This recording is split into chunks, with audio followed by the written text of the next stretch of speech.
அப்படி நிறைய நம்பிக்கைகள் ரொம்ப முக்கியம் தேசத்தின் மேல இருக்குது அப்படின்றத சொல்றப்போ அமீர் ஹம்சா அப்படின்னு ஒரு சுதந்திர போராட்ட தியாகி, அவருக்கும் இந்த நாடு மேல ஒரு அபரிமிதமான நம்பிக்கை இருந்தது.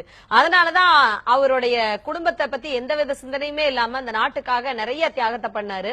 அவரோட குடும்பம் எப்படி இருக்காங்க அப்படின்னு நாங்க போய் நேர்ல பார்த்தோம்.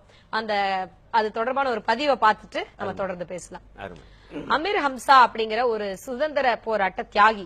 அவர் இந்த நாட்டுக்காக தன்னுடைய எல்லா வளத்தையுமே விட்டு கொடுத்தாரு. தன்னுடைய வியாபாரம் மூலமா தன்னுடைய சொத்துக்கள் எல்லாத்தையுமே விட்டு கொடுத்தாரு. ஆனா அவரோட குடும்பத்தினோட நிலைமை என்ன அப்படின்றத நாங்க நேர்ல போய் பார்த்தோம். அது தொடர்பான ஒரு பதிவு இருக்கு, அதை நாம இப்ப பார்க்கலாம். நேதாஜியோட சுதந்திர பணிக்கு தன்னோட காசு பணத்தை எல்லாத்தையும் கொடுத்துட்டு நேதாஜி தனக்கு வழங்கிய சட்ட துணியை மட்டும் தன்னுடைய இறுதி காலம் வரைக்கும் பாதுகாத்துட்டு வந்தவர் தான் சுதந்திர போராட்ட தியாகி MKM அமீர் ஹம்சா. ராமநாதபுரம் மாவட்டம் மேலை கொடுங்கலூர் கிராமத்தை சேர்ந்த வைர வியாபாரியான இவரு நாட்டு விடுதலைக்காக இந்திய தேசிய ராணுவத்துக்கு 1000 ஏக்கர் நிலம், 10,000 சவரன் தங்கம், நேதாஜியோட எடைக்கு எடை தங்கம்னு கோடிக்கணக்குல கொடையா கொடுத்தாரு. சுதந்திர போராட்டத்துக்காக தன்னுடைய இளமையையும் செல்வங்களையும் நாட்டுக்காகவே அர்ப்பணித்த இவர் கடந்த ஜனவரி 3ஆம் தேதி மறைஞ்சாரு. அமீர் ஹம்சாவோட இறுதி காலங்கள் வீட்டு வாடகை கூட கொடுக்க முடியாம கஷ்டத்துல தான் கழிஞ்சது. வீடு கூட எனக்கு கிடைக்கல. ஒரு வீடு இருந்தாலும் நம்மளுக்கு ஒரு நல்லா இருக்கும், ஒரு இடம் இருந்தாலும் அதுலயாவது நாங்க இருந்துக்கிறோம். ஒரு வீடு கிடைக்கல. இப்ப வருமானத்துக்கு ஒண்ணுமே இல்லை. நான் எவ்வளவோ முயற்சி பண்ணிருப்போம். அப்பா இறந்த பிற்பாடு எல்லாரும் வந்தாக போனாங்க, எல்லாம் இதுண்டாக, யாரும் ஒன்னும் கொடுக்கல. இப்போ நம்ம என்ன செய்யறது? நாட்டுக்காக கோடிகளை அள்ளி கொடுத்தவரோட பேரனான சையத் கனி இப்போ ஒரு ஃபேன்சி ஸ்டோர்ல மாத சம்பளத்துக்கு வேலை செய்யறாரு. பாரம்பரியம் மிக்க செல்வ செழிப்பு உள்ள குடும்பத்துல பிறந்தோன்னு பெருமையா சொல்லிக்கிட்டாலும் நிஜ வாழ்க்கையில அன்றாட தேவைகளுக்காக ரொம்ப கஷ்டத்தை அனுபவிக்கிறோம்னு சொல்றாங்க ஹம்சாவின் குடும்பத்தினர். ஒரு கடையில வேலை செய்யறேன், ஃபேன்சி ஸ்டோர்ல. மாசம் 15,000 சம்பாதிக்கிறேன். இப்போ எங்க அம்மாவை வச்சு நான் பார்த்துக்கணும், வாடகை வேற கொடுக்கணும். ரொம்ப கஷ்டமா இருக்கு. என் பையன் +2 படிக்கிறாப்புல. பொண்ணு காலேஜ் செகண்ட் இயர் வரை போகணும். இப்போ அதுக்கு வேற ஃபீஸ் கட்டணும். எங்க தாத்தா இருக்கிறது நல்லா இருந்தோம், இப்ப ரொம்ப கஷ்டத்துல இருக்கோம். எந்த ஒரு இதுவும் யாரும் ஒண்ணுமே செய்யல. வர்றாங்க, பேட்டி எடுக்கிறாங்க, எடுத்துட்டு போயிடுறாங்க. வேற இந்தா சொல்றோம் அந்த சொல்றோம் போன் பண்றாங்க.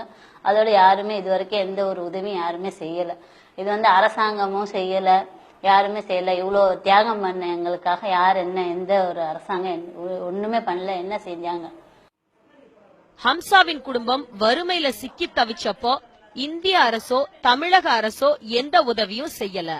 கடந்த 3 மாதங்களா கல்லூரி கட்டணம் கட்டப்படாததால தேர்வு எழுத முடியாத நிலைக்கு தள்ளப்பட்டிருக்காங்க அமீர் ஹம்சாவின் பேத்தி சுமையா ஆயிஷா பேகம். இன்னைக்கு நாங்க ஒரு அடுத்தவங்க கிட்ட கையேந்தி நிக்கிற நிலைமைக்கு நாங்க உருவாயிட்டோம். ரொம்ப கஷ்டப்பட்டுட்டு இருக்கோம். அந்த ஒரு சாப்பாடு நிலைமை இல்லாட்டாலும் மத்தவங்க ஒரு சின்ன உதவினா கூட எங்களுக்கு செய்யறதுக்கு ஆள் கிடையாது. அந்த நிலைமை நினைக்கும் போதுதான் ரொம்ப வருத்தமா இருக்கு.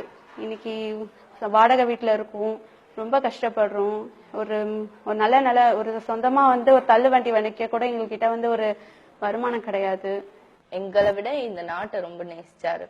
இந்த நாடு நல்லா இருந்தா நாங்க நல்லா இருப்போம்னு சொன்னாரு. ஆனா இப்போ அவர் இறந்துட்டாரு. இப்போ அவர் சொன்ன வார்த்தையே பொய்யா போச்சு. இந்த நாடு எங்களுக்கு எதுவுமே பண்ணல. இப்போ நானும் என் தம்பியும் படிக்கிறேன். நான் காலேஜ் ஃபர்ஸ்ட் இயர் படிக்கிறேன். என் தம்பி 12th படிக்கிறான். இப்போ எங்களுக்கு ஃபீஸ் கட்ட கூட காசு இல்ல. என்ன பண்றதுன்னு தெரியல. நேதாஜி பற்றி தெரியாத தகவலுக்காக மத்திய அரசு பல்லாயிரக்கணக்கில் செலவு செய்ய தயாரா இருக்கு. நம்ம தமிழக அரசு கூட சுதந்திர தினத்தன்னைக்கு ஹம்சாவை முன்னிறுத்த மறந்துடுச்சு. குறைந்தபட்சம் ஹம்சாவோட குடும்பத்துக்கு அரசோட உதவியில தங்கும் இடம் கிடைச்சா அது அவங்களுக்கு உதவியா இருக்கும்னு சொல்றாங்க. சாந்தி, நியூஸ் 7 தமிழ், சென்னை. அந்த செய்தி தொகுப்பா பார்த்தோம். அத பத்தி அருணன் கிட்ட கருத்து கேட்டுக்கலாம். அந்த ஹம்சாவோட குடும்பத்தை பத்தி பாத்தீங்க. அவங்களுடைய பேர பசங்க எல்லாம் இப்ப அவங்களுடைய கல்லூரி படிப்புக்கான செலவு கூட கட்ட முடியாத நிலைமையில இருக்காங்க. இல்ல, அந்த பெண்மணி ஒரு வாக்கியம் சொன்னாங்களே, அது என்னுடைய நெஞ்சை குத்தி